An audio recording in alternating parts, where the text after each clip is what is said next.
He cracked my safe like it was nothing. Didn't ask. Didn't even look ashamed. I gave it to your sister, he said, holding my envelope of cash like it wasn't my future in his hands. Her candle shop matters more than whatever you were planning. $28,000. Gone. I stood there frozen. Like if I stayed still long enough, maybe the betrayal wouldn't be real. But then, Grandpa walked in, cane tapping the hardwood, eyes sharp. He looked at Dad and asked softly, "Where's the college fund I entrusted to you?" And in that moment, my father, the man who always had a reason, a lecture, an excuse, turned white. My name is Alina West, and if you think you know how this ends, stay tuned. What happens when the people who raised you also robbed you? It started with trust, and it ended with a key code I never should have shared. For 2 years, I'd worked like hell. Scholarships didn't cover it all. So I waitressed, I tutored, I did freelance graphics until 3 a.m. I stacked every dollar into that safe. 28,000. Every cent counted twice. Because I had a dream too. Akla. Grad school. Debt-free. And he knew that. He saw the acceptance letter. Still, he chose her. It's not personal, he said, waving his hand. She needs this more. You're always fine. No apology. No guilt. Just entitlement.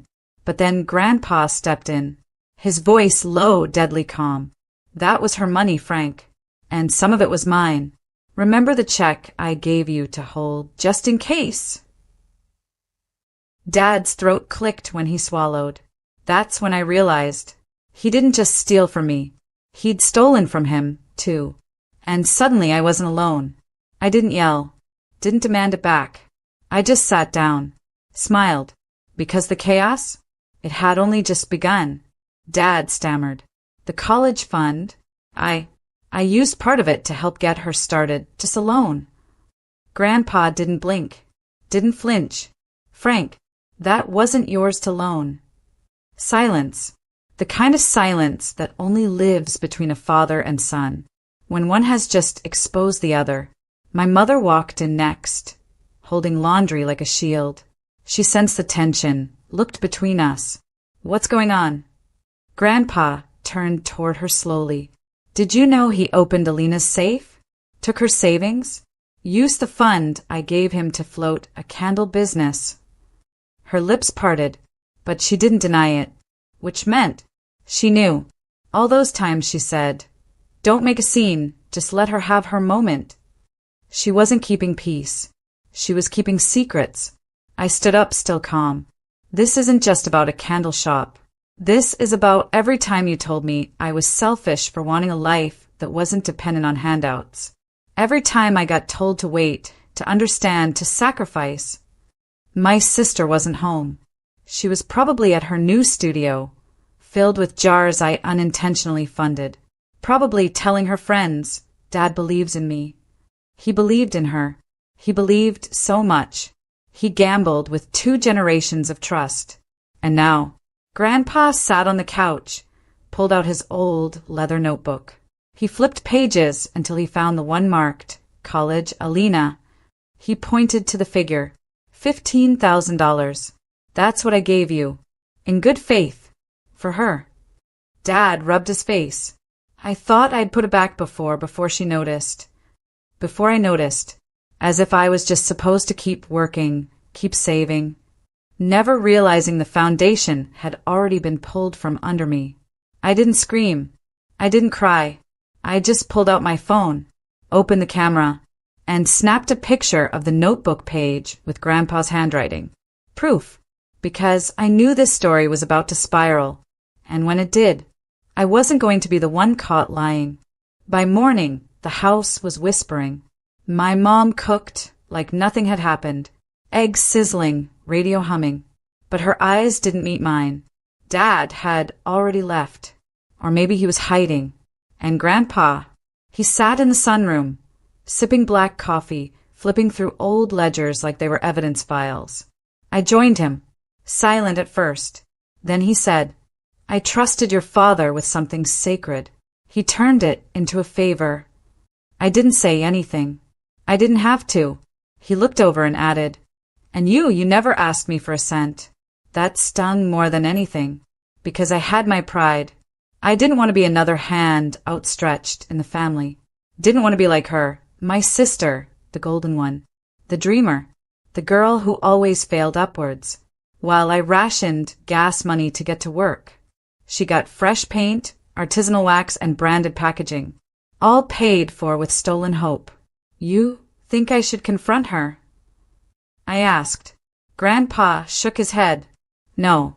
Let her find out the way your father did, when the ground starts cracking under her feet." I frowned. "I don't want revenge."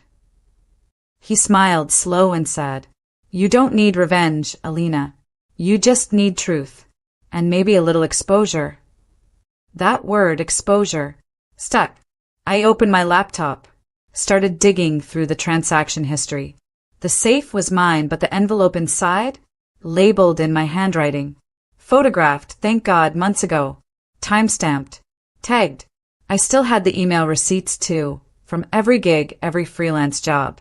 It painted a picture, and that picture said, this wasn't just family sharing. This was theft. Then I checked the candle shop's Instagram. There it was, a soft-lit photo of my sister with her new shelving unit. Captioned, "Manifested this moment, all from hard work and faith." Hard work? I screenshot the post, then opened a new folder on my desktop and named it Inheritance of Lies. Because if they wanted this to stay private, they should have never lit the match. I didn't post anything. Not yet.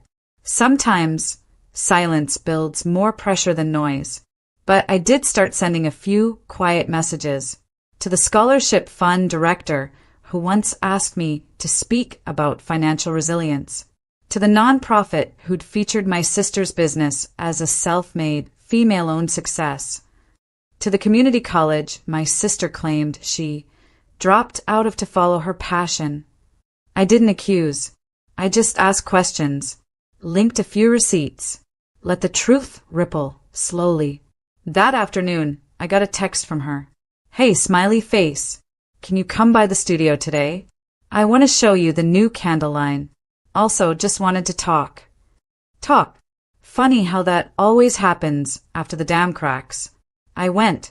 She greeted me with open arms, fake lavender scent in the air, lip gloss perfect, shirt reading boss babe energy. "Alina," she said, "I know things have been tense, but I just want us to support each other's dreams." I looked around. Wooden tables, custom jars, fresh product labels. "Nice setup," I said. "Looks expensive." She laughed. "I mean, I worked for it." I tilted my head. "Really?" "Because I checked the licensing under your LLC. The startup funds came from an account you didn't open." Her smile faltered. "I'm not here to fight," she mumbled. "I thought maybe we could co-host a pop-up or something. You're good at branding." I stepped closer. "You know what I'm good at? Documenting. Every dollar I ever earned. Every check Grandpa ever wrote." I pulled out a printed transaction sheet, laid it on the wax-scented counter. She scanned it, and then said the thing that made me realize she was exactly like him. "Dad said you wouldn't notice." That's when I knew. She didn't feel bad. She felt caught. So I left. Didn't slam the door. Didn't say a word. But the moment I stepped outside, I forwarded everything to Grandpa. And then I called a lawyer. Because trust is fragile. But paper trails? They're bulletproof. The lawyer's office smelled like old books and new decisions. He read through the file slowly, glasses low on his nose. Printouts, bank statements, screenshots, a paper trail stitched together with betrayal. Finally, he looked up. "You've got enough here for a civil claim, especially if the funds were stolen and used without your consent." I nodded. "I don't want to ruin anyone, but I'm not letting them rewrite the story." Because that's what they do, right? Rewrite, reframe, reshape the truth until the victim becomes the villain, and the thief becomes the dreamer. Not this time. That night, Grandpa and I sat in the living room. No TV, no noise, just the low rumble of thunder in the distance. I made a mistake trusting him, Grandpa said. Your father always wanted to look generous, but he used other people's wallets to do it. I didn't respond, because that's exactly what he'd done to me. My wallet, my sacrifice, dressed up as someone else's success story. Then Grandpa reached into his coat pocket, pulled out a check. Blank. I'm rewriting the fund. Myself. In your name. I stared at it, shook my head. I don't want your money. I want my name back. He smiled. Then use it for that. File the claim. Make it loud. Let people know what happens when you steal a girl's future and call it family. The next day I filed. It wasn't a lawsuit for cash. It was for restitution, for recognition. And the moment it hit their inbox, the panic began. Mom called. Alina, this is extreme. You're tearing the family apart. My response? No, Mom. I'm just making sure I'm no longer the glue. My sister posted a deep quote on her Candle Brands page. Some people build, others burn. Funny, coming from someone who lit the match with my tuition money. But I didn't reply. Instead, I drafted a single email to the same nonprofit that gave her the spotlight months ago. Attached? Receipts.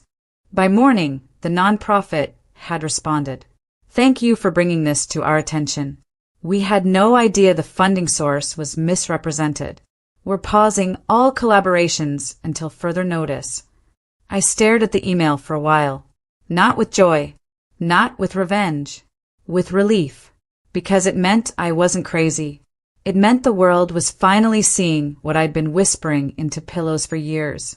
I took a screenshot, saved it to the same folder. Inheritance of lies. Later that afternoon, I passed by the candle shop, not to gloat, just to feel the energy shift. The windows were still lined with her jars, but the closed today sign hung like a question mark. The lights were dim, and on the front step, a cardboard box of returned supplies, labels still fresh. Inside, I could see a few of the branded self-made candles she'd flaunted online. The sticker on one jar had started to peel.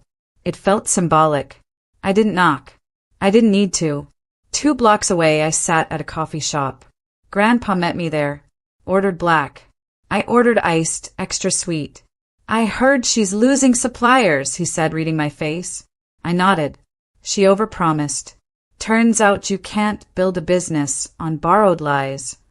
He looked at me carefully. You okay? I sipped slow. I thought I'd feel satisfied, but I don't. Why? Because I wasn't trying to win. I was just trying to be seen. To matter. Grandpa tapped his cane once. You always did. You just finally stopped asking them for permission. I looked out the window. 2 girls around my age were laughing, notebooks open, probably planning futures they thought were still theirs. For a second, I wished I still had that kind of innocence. But then I remembered. I didn't lose innocence. I traded it for clarity. And now, I had no debt, no delusion, and no one left who could twist my story without meeting my receipts first. The letter came in a cream envelope. No return address. Just my name, written in handwriting I knew by heart. My father's. I opened it slowly. Alina, you've made your point, but if this goes public, it'll ruin your sister. It'll humiliate the family. I was wrong, but this is cruelty. Please be better than me. Dad. I folded it once, then again, then tucked it in the folder with everything else, not to save it, but to remind myself what guilt sounds like when it wants control. They always ask for mercy, after they spend years taking your silence for granted. I didn't respond. Instead, I got an email the next day, from a university donor board. One of Grandpa's old friends had heard what happened. He forwarded my application story, the full version. With my permission, they posted it to their alumni site. She worked 3 jobs, saved $28,000. Her family took it, but she still showed up, receipts in hand, spine unshaken. It went viral within the academic network. And then the real message came. From the dean at UCLA. Alina, we'd like to offer you a merit-based scholarship. Full tuition. Your story reached us, and it deserves an ending that reflects your strength. I stared at the email for 5 minutes before I cried, because all this time, I thought justice looked like revenge. But sometimes, justice is just being seen, loudly, publicly, and without apology. I called Grandpa. I got it, I said, voice cracking. He didn't ask what. He just replied, told you the truth, always shows up. Might be late, but it always knocks. That night, my sister posted a new reel. No candles, no studio, just her on a walk, lips tight, voice soft. Sometimes people try to tear down your dream because they can't build one of their own. I didn't reply. I didn't need to, because I wasn't fighting anymore. I was packing. UCLA was waiting. The last thing I packed was the photo. Me at 14, braces and all, standing between Mom and Dad, holding my first honor roll certificate, back when I thought love was earned through achievement, back when their approval felt like air. I tucked it inside a book and zipped the suitcase shut. Grandpa drove me to the airport. Neither of us spoke much, until we pulled up to the terminal and he turned the engine off. You sure you're okay? He asked. I nodded. I'm not leaving with hate, just history. He smiled. You were never supposed to stay small, just to keep them comfortable. I hugged him tight and whispered, thanks for seeing me when they didn't. Inside the terminal, my phone buzzed. A new message from Dad. We'll always be your family. Just remember who loved you first. I read it once, deleted it, because love without respect isn't love. It's leverage, and I had finally unhooked myself from it. As the plane took off, I looked down at the city. The broken promises, the quiet theft, the safe I'd never open again. I didn't feel regret. I didn't feel rage. Just a strange kind of peace, like I had buried something that was never mine to carry in the first place. At UCLA, I walked onto campus alone, but not empty. In my bag was the scholarship letter, my own reset diamond ring, the one Grandpa gave me as a joke, and a single candle from her shop, not to keep, to remind me, even wax melts under heat. But some women, we sharp